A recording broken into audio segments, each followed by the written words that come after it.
Et comme chaque mercredi, c'est l'heure de votre rubrique l'Hebdo africain en partenariat avec le Timbuktu Institute de Dakar, dont le directeur général est en direct avec nous depuis la capitale sénégalaise. Bonjour Bakary Samb.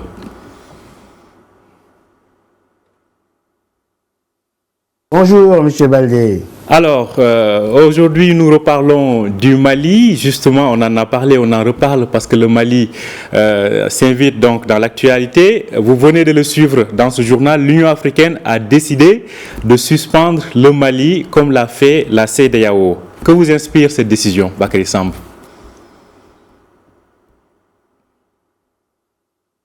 Effectivement, cette décision était attendue. Vous savez, la pratique veut que l'institution sous-régionale fasse une déclaration et que l'institution régionale s'arrime, mais aussi au plan international, ils vont s'aligner sur la même décision.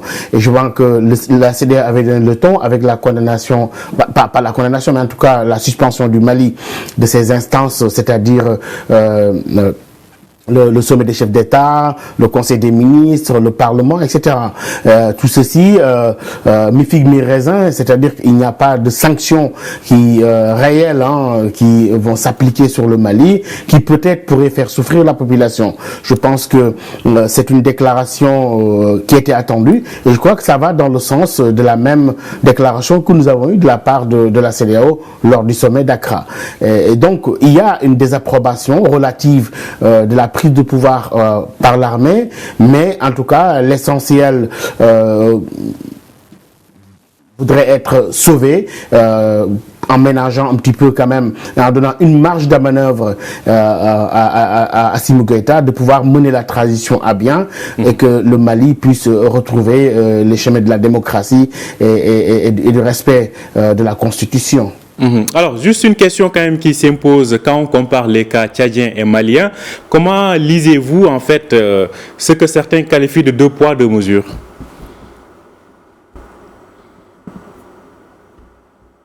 Oui, et il y a ce paradoxe d'une Union africaine qui n'a pas eu la même attitude d'esprit lorsque un cas similaire ou quasi similaire s'est passé au Tchad, en l'occurrence la transmission du pouvoir au nouveau président, qui était le fils du président défunt Idriss Déby, et la différence d'attitude par rapport à ce qui s'est passé aujourd'hui au Mali. Et c'est le même paradoxe en fait que vit la communauté internationale, à l'occurrence certains partenaires qui au début avaient haussé le ton en menaçant de sanctions ciblées, etc., mais qui aujourd'hui, d'après le communiqué du Quai hier, s'alignent vraisemblablement à ce que la CEDEAO avait dit, mais aussi aujourd'hui va s'aligner sur cette déclaration de l'Union africaine. Donc je pense que les choses vont se tasser petit à petit. Assimi Goïta avance doucement. Aujourd'hui, peut-être ce sera la prestation de serment. Après, c'est la signature du décret nommant Choguel Kokala Maïga comme Premier ministre du pays. Et puis les choses vont suivre leur cours, en espérant que cette fois-ci, la transition ira jusqu'au bout et qu'en février 2022, les élections puissent se tenir normalement dans ce pays. Alors Bakary Samb, on sait que la crise malienne est complexe, ou en tout cas se révèle très complexe de jour en jour. Selon vous, quels sont les facteurs déterminants pour arriver à une résolution de cette crise plurielle?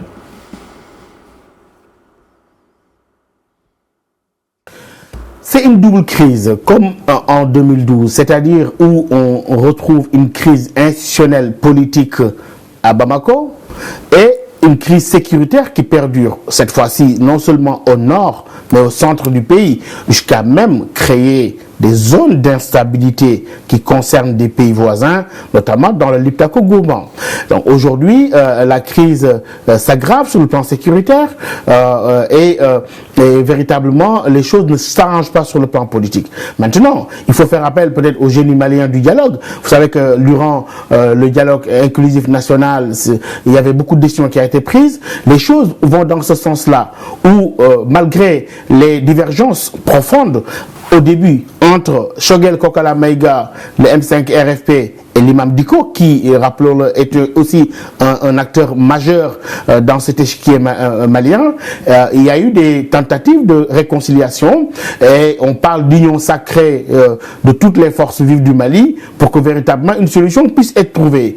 Et on espère que cette fois-ci, la transition ira jusqu'au bout et que les dispositions qui étaient édictées, c'est-à-dire la non-participation aussi bien du président de la transition, du vice-président et du premier ministre aux prochaines élections, soient respectées. Ceci est dans l'ordre de l'expectative.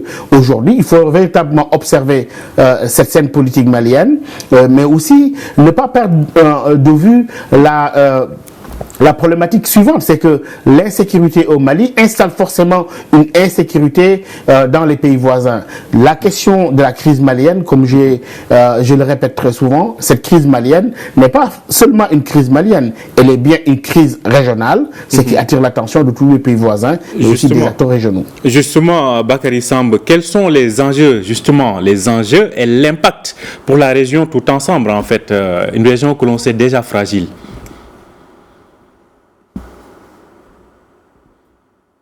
Si la transition va jusqu'au bout et qu'entre-temps la situation sécuritaire s'améliore, ce dont je doute beaucoup aujourd'hui au regard de ce qui se passe déjà dans le nord et dans le centre. D'ailleurs, la CMA a commencé donc dans le nord du pays à remettre sur la table les accords d'Alger. Choguel Kokala Maïga est-il véritablement un défenseur des accords d'Alger? Va-t-on avancer dans ce processus d'Alger?